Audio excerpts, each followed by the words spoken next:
since it's an election year, we should be asking, what does democracy mean? We know it doesn't mean elections. It should mean that communities and people have an equal say in the social forces that affect their lives. For instance, it means having a real voice in issues about transportation. Do we prioritize cars or mass transit or walking and bicycling in the places that we live? It means having a say in what housing looks like. How are neighborhoods built? What is the role of green space? In short, do we prioritize consumption or community in our lived experience? It's about deciding how our healthcare resources are spent. Do we emphasize pills, machines, and surgery? Or do we emphasize integrated health, social well-being, nutrition, exercise for the body and mind? It's about education. Are we preparing children to be obedient corporate citizens, or is education something that everyone should have access to throughout their whole lives? Should it be about intellectual and social development and what the ancient Greeks termed the pursuit of the good life? We can run through all the aspects of our society and pose similar questions. The more questions we ask, the more we realize all these facets of our lives are integrated. You can't talk about healthcare without talking about access to green space and transportation and housing. You can't talk about education without thinking about the nature of work, or what is the role of community, or what role does culture play in our lives. From these questions, it naturally follows that we have virtually no power to affect these aspects of our lives beyond what we can purchase in the market. In the great democratic experiment that is America, or so we've been taught since childhood, there is an utter and complete lack of democracy in this land.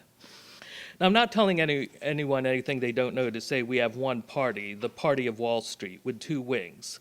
But I'm not going to say it's all Tweedledee and Tweedledum. Sure, there are some important differences. It comes down to, do you want to be ruled by a prison warden who is harsh but predictable, or do you want to be ruled by a deranged sadist? That's essentially the difference between the Democrats and Republicans. So go ahead and vote for the Democrats. The point is, it's besides the point. Now, if you go into one of those old-style mechanical voting booths, I looked this up, it takes about 3 to 4 pounds of pressure to depress the lever.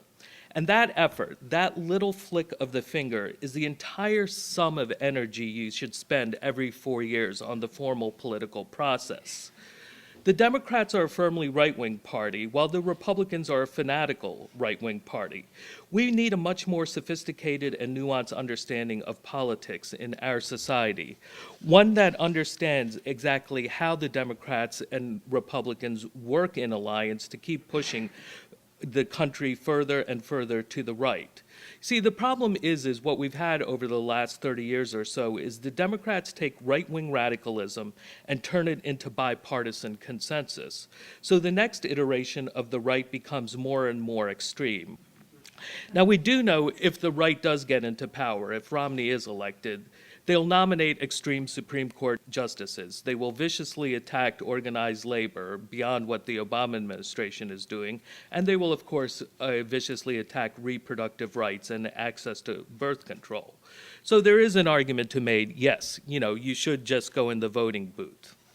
But on a whole host of other issues, it's difficult to say who is going to be worse, and that's because the nature of partisan opposition in this country. After the Bush years, what we can really conclude about liberals, where we had a large anti-war movement at one point, and yet now we're in 6 to 7 separate wars, depending on how you're counting. Liberals don't really oppose wars, they just oppose right-wing wars. So no matter who takes office in 2013, is there anything that's going to be done about the runaway power of the finance sector? Are we going to have this economic depression addressed? And we are in a depression. It's been going on 5 years. We have a real rate of joblessness that's anywhere from 15 to 18%. In the Great Depression, it was about 25 to 30%. But after 5 years, we can only call it a depression. Both parties are going to pursue austerity policies on Social Security and Medicare. Neither party will address global warming, or in fact, they will address it. They'll make it worse. It's drill, baby, drill. That's been Obama's policies for the last 4 years. The wars will continue, the Islamophobia will continue, the targeted assassinations will continue, the police and prison industrial complex will continue, the assault on civil liberties, the spying on Americans, and on and on and on. We know that it really doesn't make a difference because liberals do not provide any sort of oppositional force to when the Democrats are in power. So what I want to focus my attention more on is the left. If we really look at the last decade or so, the most powerful social movements have come from the left. The anti-globalization movement in the late 90s, which of course came of age in Seattle in 1999, the anti-war movement, the immigrants' rights movement. Of course, I came from the immigrant community, but it came from left forces within the immigrant community, and of course, the Occupy movement. Now, these were all dramatically powerful forces in their own way, even though that the left has virtually no resources. And it was at that moment I really realized why the Democrats want the left in their camp. They don't want them because they need their support or resources. They want the left in there to shut up. They want them in there to not be criticizing the Democrats and to be pointing out, like, hey, the Democrats in many ways are not just as bad as the Republicans. They enable every single right-wing outrage that comes down the road. For instance, before Obama was elected, he said that we need to address entitlements. Larry Summers, his Treasury Secretary, wrote an op-ed in the Financial Times in October of 2008. This is right as the markets were melting down. Lehman had gone belly up. Everyone is freaking out that Wall Street and global capitalism is going to collapse. And one of the things that he said is we need to address entitlements. And I read this and I realized, you know, this is exactly the shock doctrine that Naomi Klein talks about in her book.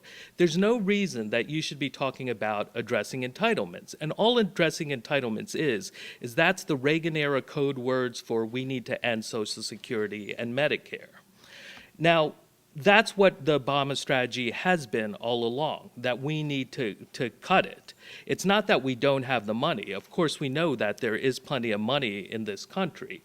Among the wealthiest 0.01%, they have something like $15 trillion in investable assets beyond homes. $15 trillion. If you put a wealth tax of just a few percent on that every year, you would pretty much wipe out the budget deficit. The tax rate on the top tax bracket is basically the lowest it's been in nearly a century. The corporate tax rate, whereas in the 1950s it was providing something like about 30% of the federal budget, it's now providing, depending on the year, about 7 to 10% of the federal budget. So the problem isn't that there's a lack of money, even though we hear this all the time. The problem from essentially the owning class is how do we make people pay for the follies, for the problems of the rich. Now, this is all very much the background to the social movements of the last few years. And I want to talk about the Occupy movement. My partner, Michelle Fawcett, and I, we have been on the road essentially since October of 2011. We live in New York City. We were down at Zuccotti Park from the very first day, and we decided this is a remarkable moment in U.S. history, and we need to chronicle this across the country. So since then, we've driven over 20,000 miles. We've visited occupations in over 40 cities. And we've met really just a remarkable number of people across the country. Some crazy people, but mostly remarkable people. One of those is Chuck Kettering Sr. He lives in Youngstown, Ohio. Now, I had known about Youngstown. It's growing up on the East Coast. It was a big steel town. It's been devastated. So I was interested in going there. We had heard that there was an Occupy movement, and that was part of the thing that was remarkable about last October, where it was popping up. The fact that you have it in some place like Youngstown is really quite amazing. Now, we didn't know what to expect when we got there, and really nothing could have prepared it for us. One of the first things we learned when we came to Youngstown is they talk about how Youngstown is the model for Detroit. As devastated as Detroit is, Youngstown is even worse. They've seen a population loss of about 70%. They've gone from about 220,000 to something like about 65,000 since the 1950s. Even more visible is the kind of the infrastructure devastation. 45% of the city is vacant. The industrial district is basically a giant mausoleum. You have these cavernous shells that are decaying, trees growing out of the brickwork 2 stories up, just massive concrete roofs that are caving in. If you go into the residential neighborhoods, you see just all sorts of abandoned housing. One of the few industries in Youngstown that's left in the city itself is actually demolition. Back in 2006, the city quadrupled its demolition budget. So in a lot of neighborhoods you go into, it looks like essentially an alien abduction happened there. You'll see one house here, another house 5 lots over, another house down the block, and then it's nothing but empty lots because the city decided, well, we don't want to have all these empty houses here. So the one thing that they are doing is that's providing jobs is tearing down the houses, filling in the holes from the foundations, and then coming by every 3 months or so and mowing the lawns and pruning the trees. So this is what passes for an economy in Youngstown, Ohio. Now, I got to meet Chuck Kettering through his son, and when his son told me Chuck's story, I was like, okay, I got to talk to him myself.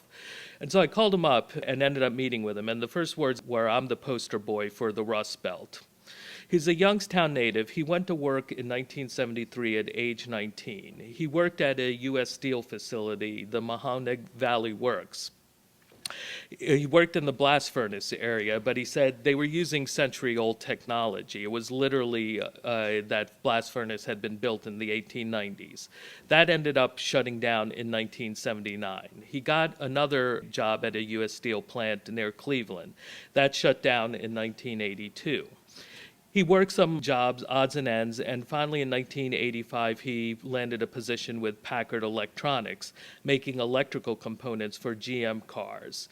He worked there for about a decade, and GM at the time, in the late 90s, ended up spinning off Delphi. Packard was then subsumed by Delphi. But at this point, the writing was already on the wall, Chuck said. The company was moving jobs overseas. It's like local operations were pressured by wages, and most operations moved south of the border, and that was because of NAFTA, courtesy of Bill Clinton. So Delphi eventually entered bankruptcy. And after a few years in bankruptcy, in 2008, Kettering and the co-workers in his union were given a one-time chance to work for GM. And they were told, you can work for the GM facility in Lordstown, and you can keep your wages, benefits, and pension. And to them, Chuck was like, this is a no-brainer. So they all took the offer.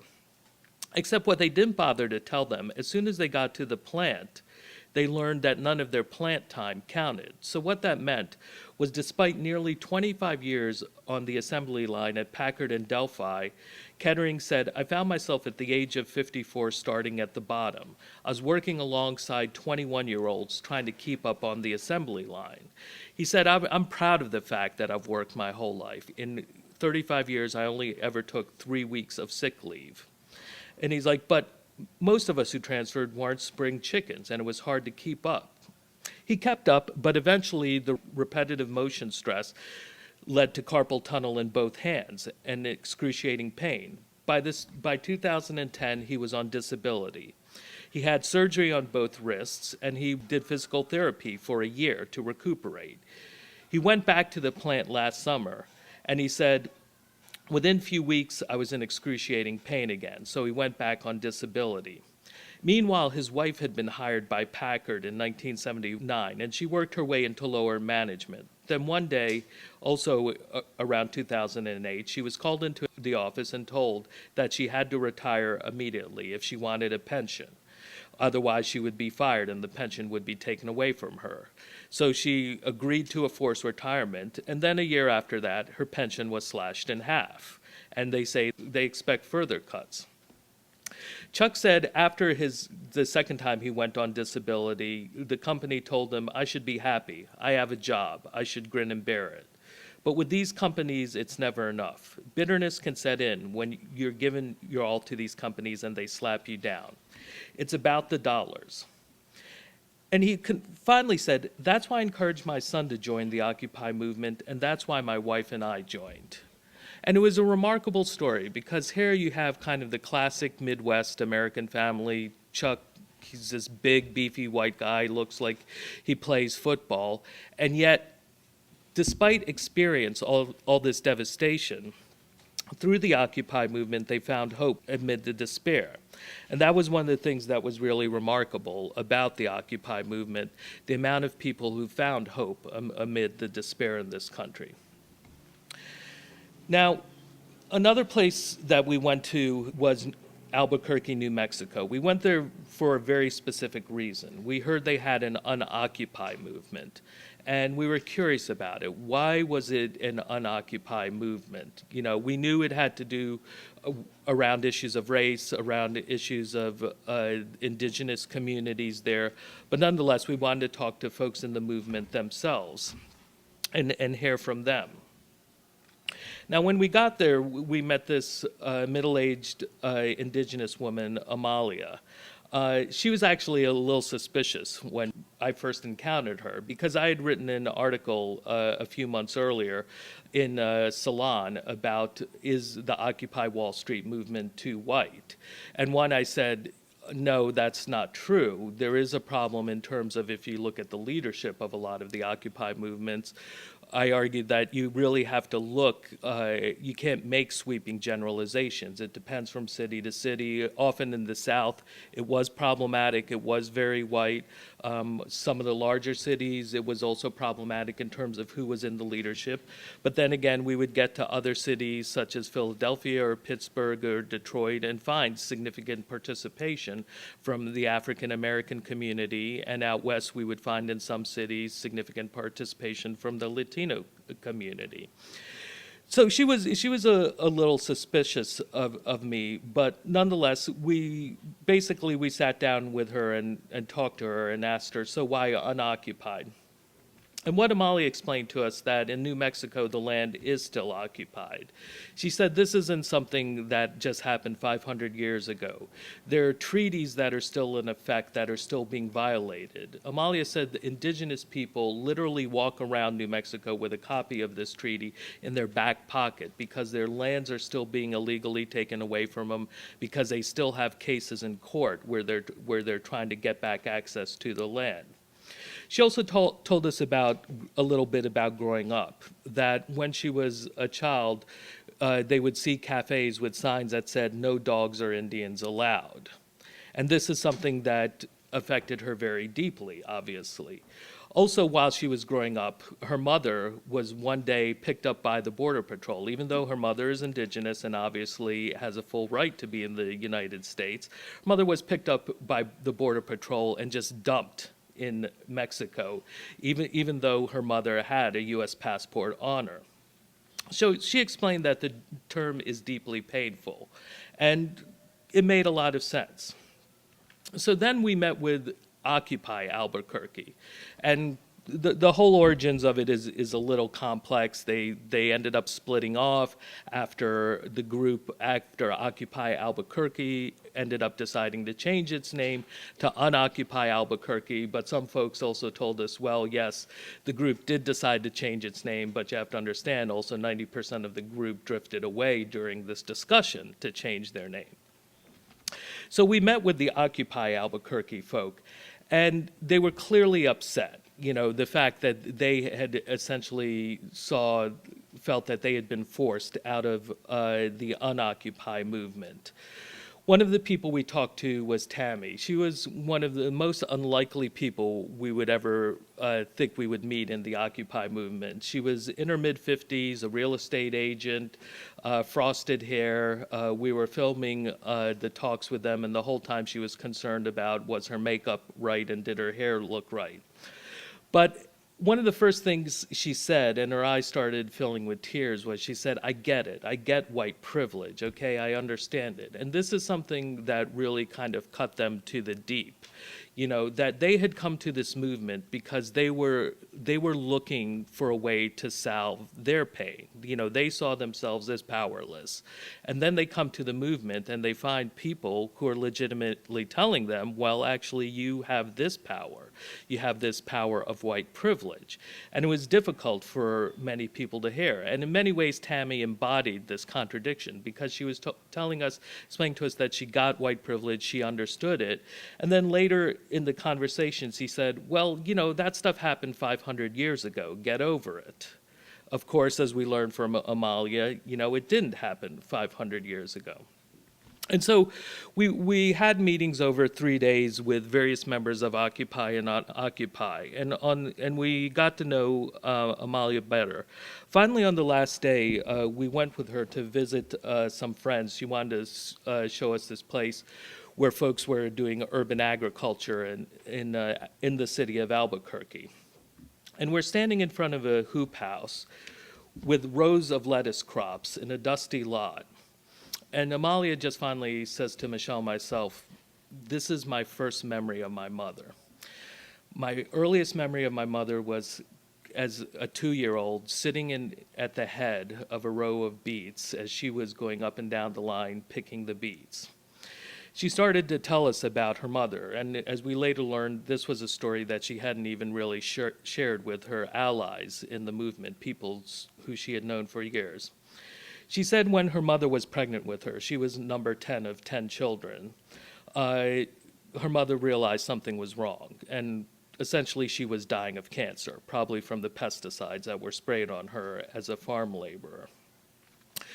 Her folks went to a Jehovah's Witness church, and in this church, her mother had struck up a relationship with this white woman, and this is the 1950s. And the two women agreed that after Amalia's mother died, that this white woman would adopt Amalia. And this was something that both of the fathers opposed. So the two made an agreement, and when Amalia's mother died about the age of 2, the adopted parents came and took her in. The adopted dad didn't really want her. And she says, when she got there, she was malnourished. They took her to the doctor. She hadn't been fed enough. It was also, she said, something that she couldn't believe. She had all the food and toys in the world. Now, her adopted mother, when she was 5 years old, died in a car accident. But she says over time, her adopted father grew to love her, absolutely unconditionally. As part of the agreement that the two mothers had made, the family, the white couple, would stay in the town that they were in. Because at this point, she had something like a dozen siblings. Her father had remarried. And every summer, Amalia would be taken back to spend the summer with her family because she had this deep sense of guilt. So every summer, at the beginning of the summer, her father would drop her off, and Amalia said tears would be streaming down his face because he was taking her to a place of violence. Her father was alcoholic and abusive, but Amalia felt deeply guilty because she had everything she wanted in the world. And still, every summer she would go to her family, despite the fact that she knew that there was violence and abuse in this family. But she said the most difficult thing in the world was when her father came to pick her up, because when he would come to pick her up, she would be trying to walk out the door, literally walking down the sidewalk, and her siblings would be literally hanging on her limbs, screaming and crying for her not to go. And at this point, the three of us are crying. It was an incredible story. And to this day, Amalia has 13 siblings. All of them suffer from alcohol and drug abuse. 3 of them have died already from substance abuse. She says, but Amalia says this is how they deal with the pain from their childhood. They deal with the pain of growing up indigenous, growing up half Mexican, growing up as essentially child laborers in an agricultural community. It's the only way they can deal with it. And so Amalia explained, she can never get over it. It doesn't matter if it happened 500 years ago or if you think it happened 500 years ago. It's still happening today. And yet what was really remarkable was that, someone like Amalia and Chuck both found hope in the Occupy movement, that two of the most dissimilar people you could ever hope to meet both saw this movement as something profound, something that changed their lives and could really change the course of society. What the Occupy movement did most of all was it connected political democracy to economic democracy. Really, for the first time since the 1930s, we had a movement that made class central again in this country, and it did it in a very creative way. We are the 99%. Another thing that it did that was very important that people often forget when they're organizing is it brought in the non-political. Now, too often what you see is the left is constantly trying to organize the left, and it really never works, because when you have a bunch of leftists together, everyone has their ideology, everyone has their organizational affiliations. It's only by bringing in the non-political, and we've seen this time and again, the civil rights movement, the anti-war movement, the feminist movement, even the Tea Party movement, you only build a mass movement by bringing in the non-political. Community. What Occupy really showed us, one of the things, is it showed us that we needed a new society, and it created that new society. And the role of the public space was absolutely vital to it. It was a reclaiming the commons with a radical democratic populism. It built community. It was also theater. Part of the thing, again, that we've tended to forget is that all protest is theater. We've just gotten used to bad theater, the theater of just marching around in circles, chanting the same old chants, hearing the same old speeches. Occupy was wonderful theater. Occupy also raised all protest boats. What it did is it made every movement that it came in contact with much more powerful. They would get much more attention. They would get much more participation. They would become a force to reckon with. That included labor, environmental issues, anti-police brutality movements. Occupy also taught that victories are important. A lot of the reasons that it gained strength was, first of all, the police attacks early on, the pepper spraying of the women 1 week into the Occupy movement, the 700 arrests on the Brooklyn Bridge, the attack that nearly killed Scott Olson, even the pepper spraying of Dorothy Rainey in Seattle. These were, in ways, victories because they showed the face of the state. But there were also other victories, the Move Your Money campaign. This is a largely symbolic victory, but nonetheless, people felt that they were having a positive effect. Better victories include the Occupy Our Homes movement, where they've actually saved families from foreclosure and built real struggles in places like San Francisco, Oakland, Minnesota, Atlanta. All these cities have strong foreclosure defense movements. And of course, labor victories. The Teamsters won a better contract than they could have expected in New York City against Sotheby's. Two different unions in Philadelphia, a cleaning workers union and a musicians union. Labor leaders say there it won a better contract because Occupy was camped out on the steps of City Hall. The longshore unions battle with the EGT. Why did EGT finally buckle under? Well, it probably had to do that there was going to be mass protests. The Occupy movement, many people also credit with helping overturn the anti-union law in Ohio. Now, we can also break down why Occupy succeeded. The slogan, we are the 99% versus the 1%. We are the 99% is the legitimate community versus the 1% is the illegitimate community. The tactic, the mic check, that proved to be very powerful and was deployed many times against Republicans, against Obama, against Scott Walker. The target, the fact of having Occupy on the steps of Wall Street itself gave it enormous visibility and presence. The strategy. A lot of people, when they talk about Occupy Wall Street, they say the occupation is a tactic, and no, that's getting it wrong. The occupation is actually a strategy. It's the occupation itself that brought the movement into being. Having that social space, creating that community is what brought the 99% into being. Now, that phrase was already around, but it's the occupation itself that made it real. Now, at the same time, there's all sorts of problems and drawbacks of the Occupy movement. And only someone who has their head in their sand would deny that essentially the Occupy movement has collapsed throughout much of the country at this point. One of the biggest problems is people who stuck in the Occupy movement in the actual physical occupations. And there's some occupations that went for over 6 months. They essentially had an observation bias. They could only see their little society. And so this spring, we did another road trip across the country. And we met with a lot of people at Occupy movements that were still going. Essentially, what we found are collapsitarians in many of these movements. In other words, people who are expecting an imminent social collapse. And their role, as they saw it, was just to kind of sit there and create the new society at the Occupy camp. And social collapse was going to come in a matter of time, and it would happen either because of peak oil or global warming or a currency collapse. But it was going to happen, and then people would come and join them and realize that they had been right all along. Of course, this observation bias tends to lead you to some silly conclusions. In Youngstown, one person who was doing homesteading there and was showing us the block that they were refurbishing a house on, where about half the homes were abandoned and many of the lots were vacant. He said, he pointed around to the decay and destruction and said, all suburbs in the country are going to look like this in 5 years. I'm like, well, you've never been to Los Angeles or Seattle or Denver or New York or DC, because there are plenty of extremely wealthy suburbs in this country. In Boise, Idaho, we met with a group of occupiers there. Their occupation had ended a few months before we got there in June.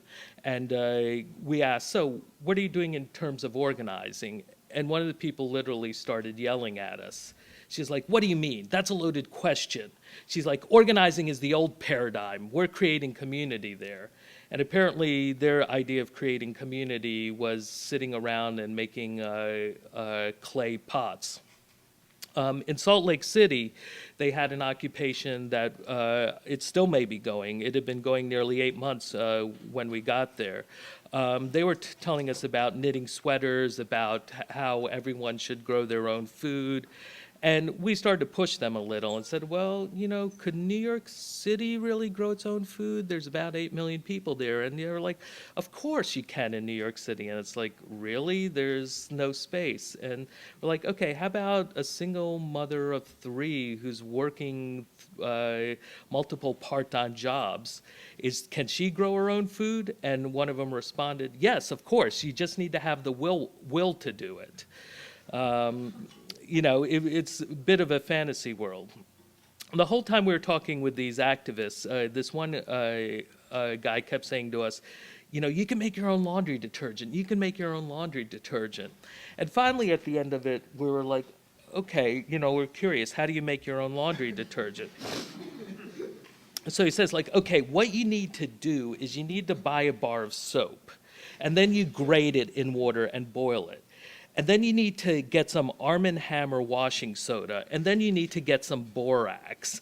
And so we're listening to him and thinking it's just like, okay, this guy wants to get rid of one product, and so he's going to buy 3 products to get rid of the one product.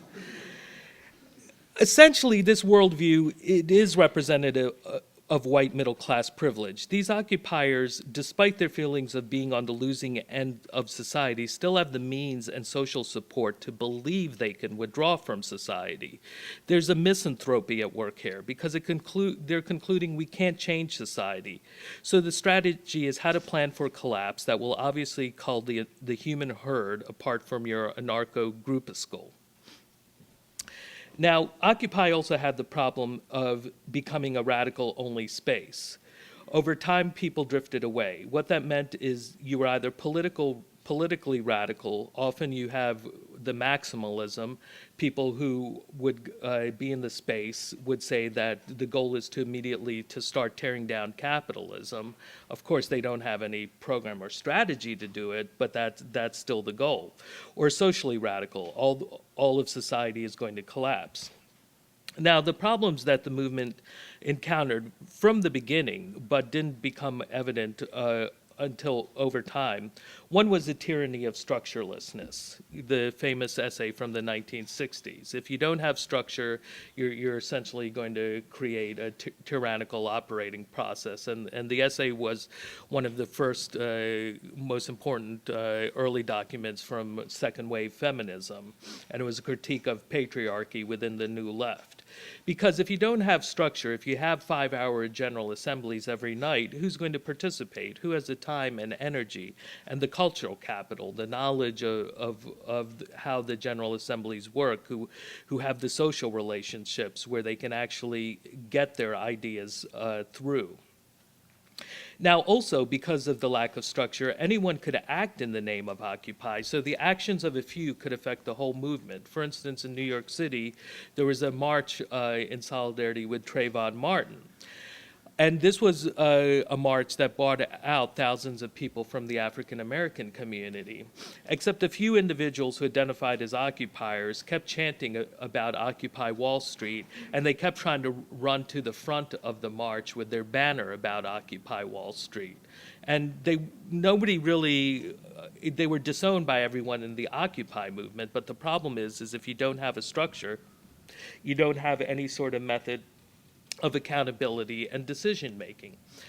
And this is one of the things that really caused the Occupy movement to fall apart from within. We can talk about the police attacks, and we shouldn't minimize the effect of repression, the various entrapment plots where they got these kids essentially on terrorism, the Cleveland Five, the NATO Five in Chicago. But Occupy also couldn't deal with even basic disruptors. There's this character named Sage who was running around Occupy Wall Street, and I encountered him at the national gathering in Philadelphia. And he was obviously dealing with some mental health issues. And he was very belligerent. Sometimes he would be very lucid. Other times he wouldn't make any sense at all. And so I started asking other organizers about him. And one Middle East activist who'd been very heavily involved in the Occupy movement said, look, last December, after we were evicted at Zuccotti Park, I was in these meetings of up to 300 people, and Sage would constantly disrupt. And people would ask him not to, and he would agree, okay, I'll stop disrupting, and then he would do it again. And there was no sort of mechanism for accountability. And he said what ended up happening is he sucked all the energy out of the room. And there is this attitude within the Occupy movement, we want to have it all, but in the end you wind up having nothing. And in fact, one thing I wrote about the Occupy National Gathering is that one of the things that should be clear to the Occupy movement is there's this constant dilemma in any sort of political body, and or any sort of society for that matter, and that's conflicting rights. That democracy is not about conciliation or compromise. It's actually much more about how do you negotiate conflict. The rights that always come into conflict. We see this in the political process all the time. For instance, this is what the right is very effective at. When you have people arguing for abortion rights, the right come back and says, oh, you're infringing on religious rights. And so what happens? The Democrats end up capitulating in terms of, well, we need to allow for these religious rights. You have rights in conflict. So in the case of Sage, it was his right, to be heard versus the group's right to exist. But because frankly, there are people in the movement who want everything for everyone, they did wind up with nothing because they couldn't reconcile these conflicting rights, so the vast majority of people went home. There's one question that keeps coming up in the Occupy movement that I think is very important, and that's the issue of the precariat. Because there's this notion of who is the agent. A lot of people want to say everyone is the agent, the 99%. And the problem is that becomes sloganeering. By that, when we were in Salt Lake City, we were talking to them, so who's welcome in this encampment? And they were like, everyone, everyone's part of the 99%. So does that include the Minutemen militia, the racist anti-immigrant movement? And they're like, well, yes, they're part of the 99%, so they're welcome here. And we said, well, does that include neo-Nazis? And they said, well, yes, they have a right to their opinion. And what they didn't realize is just how destructive that is. In Tucson, Arizona, we were there in April, about 6 months after their movement began, and they have a pretty good movement there. But the problem was, it had been damaged from the very beginning because Minutemen and neo-Nazis showed up to some of the first encampments. And that really alienated the Latino community. And there's very strong Latino activism there. And this is a community that's also tremendously under siege. And so the people didn't realize it, just like, well, no, actually you can't have everyone. The agent is not everyone. Now, classically, in terms of left politics and political theory, the agent is labor. Now we kind of see a new take on that. It's the precariat. And I don't think we should completely dismiss it. There are some important aspects of it, but it's also problematic. Now, the precariat is those who are part-time, unemployed, what Marx would have termed, lumpen proletariat, but it also includes the proletariat. We know, from classical capitalism that there were always contingent workers. There were always people who were out of the workforce or could only be in the workforce part of the time or not able to get jobs. But nonetheless, something has fundamentally changed in that, we do not, it's rare now for people to experience in any part of their lives the factory floor. Right, this is one of the great theoretical insights of Marx, is that the capitalists would be their own undoing. Why? Because by amassing the means of production into one space, by creating these giant factories, you bring the workers into one space, and there they can potentially start to realize their power as a class. They can start to realize their solidarity with another. They can certainly see that they're the ones who are making the capitalists wealthy. They have the potential to control the means of production. They literally have their hands and fingers on all the machines. And so that's very much the contradiction at the heart of capitalism. Yet, in this day and age, how many of us are ever going to work in such a factory space? How many of these factory spaces even exist in the US anymore?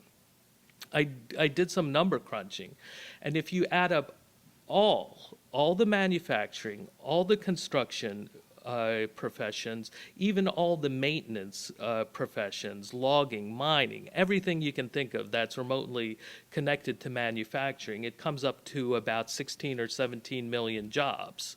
Now, if you take a few categories like truck drivers, material movers, these are people who just, push the little forklifts around, sales clerks, prep cooks, and security guards, they outnumber all these other professions, hundreds of other professions combined.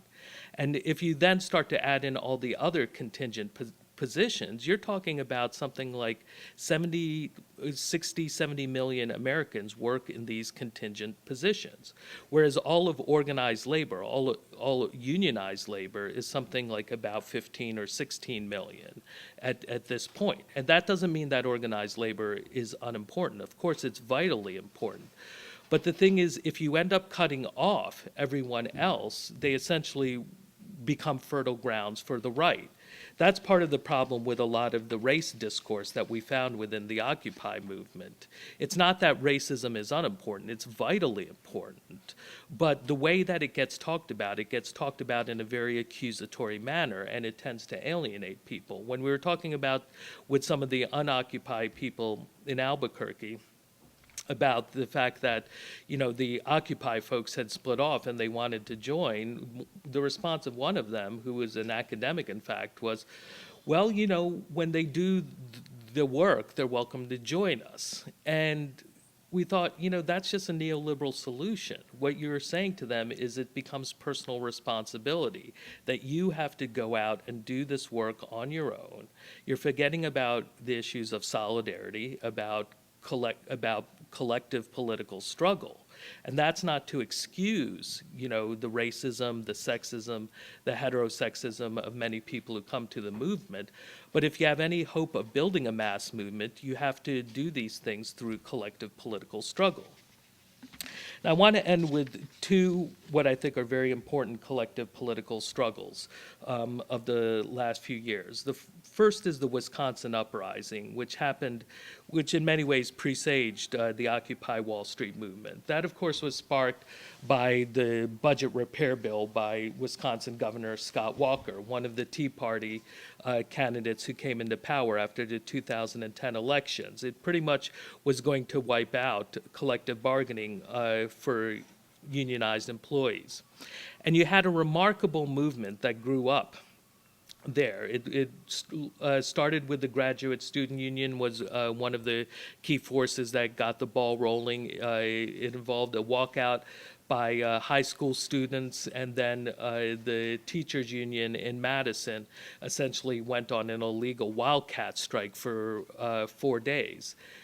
And that galvanize people, not just in Wisconsin, but across the country, because for the first time in decades, literally since the 1930s, there was this feeling that labor is finally back in the streets, that labor is finally standing up to these relentless assaults, and it's not doing so through lobbying.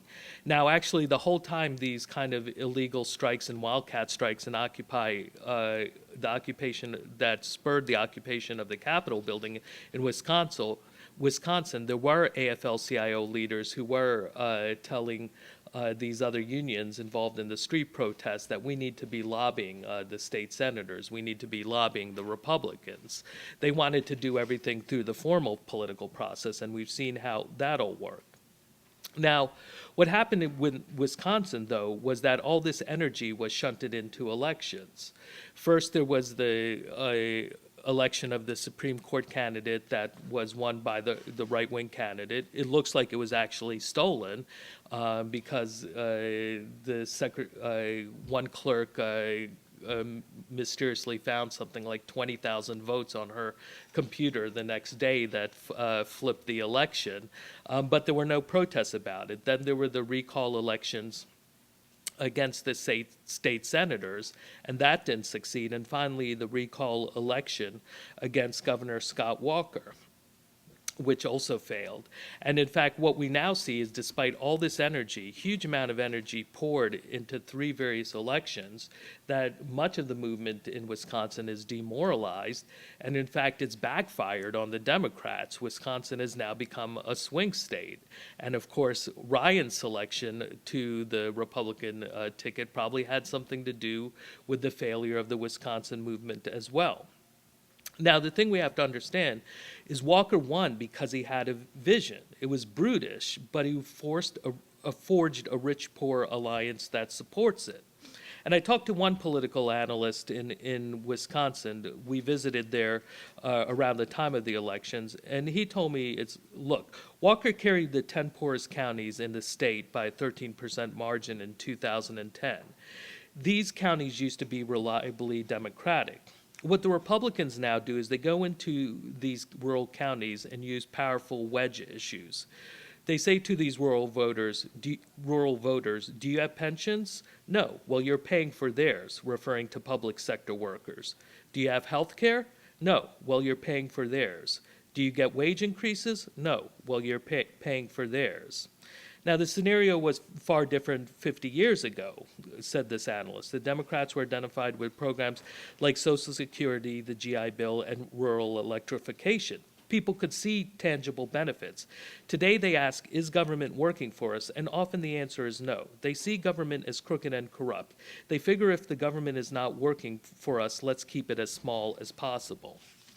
Now, lastly, we also visited with the Republic Windows and Doors workers. This is union, local electrical workers union 1110 in Chicago. In December of 2008, about 240 workers were given 3 days' notice that they were being laid off. This is in violation of a federal law that mandates at least a 60-day notice with pay and benefits for those 60 days in case of a mass closure.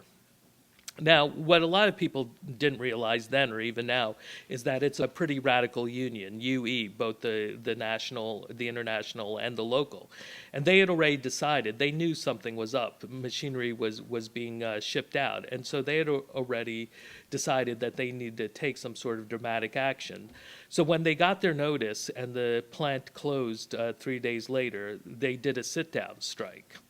And they engaged in the sit-down strike for 6 days. Now, the strike was technically illegal, but the fact that this came on the heels of Obama's election, where everyone was, at least progressives, lefts, liberals, were excited about the possibility of a revived era of labor militancy, it generated a huge amount of attention, both nationally and worldwide. There was something like over 4,000 articles written about the workers' struggle there of 6 days. They ended up winning $1.75 million in back wages, but they were unemployed until a new company purchased the plant. Now, after they won this strike, the leaders of the union went on a national tour, and everyone was like, okay, this is going to lead to something bigger.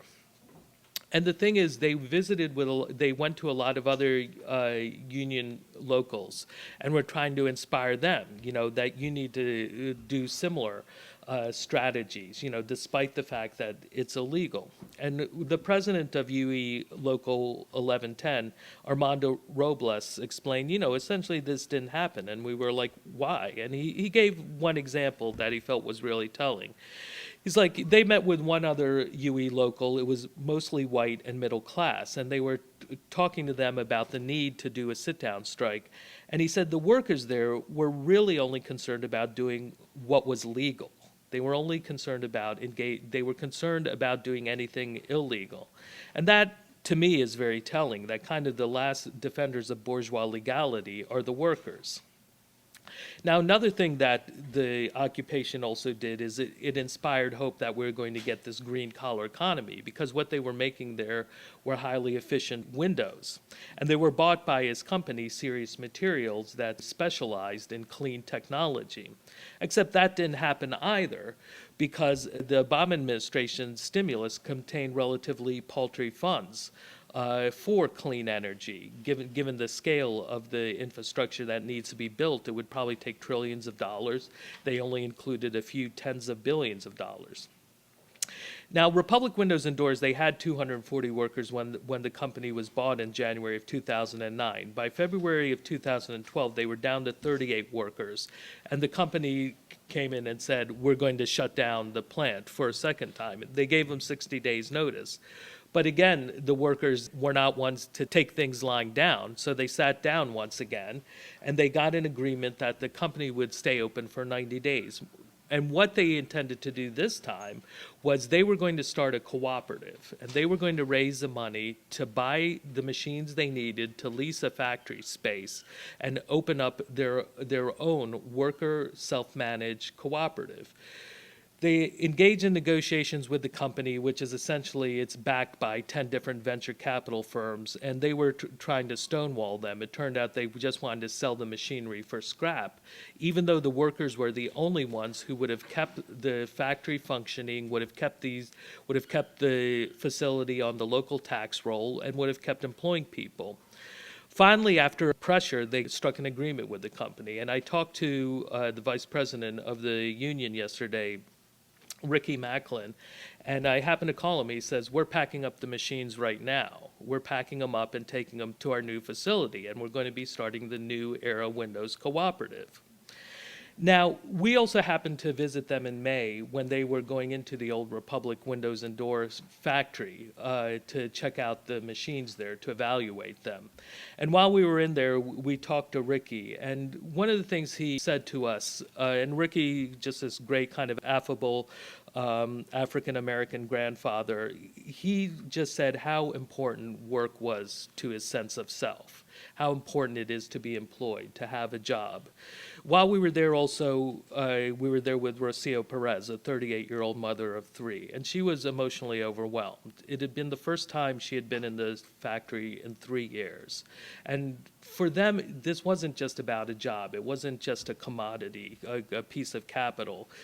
it brought them together as a community and it gave them a sense of purpose. That's something that we often forget, but it's something that the Occupy movement reminded us of, that we need a sense of purpose, a sense of belonging. Occupy gave people who entered it a sense of completeness, and having community motivates people far more than some sort of wonkish program about healthcare.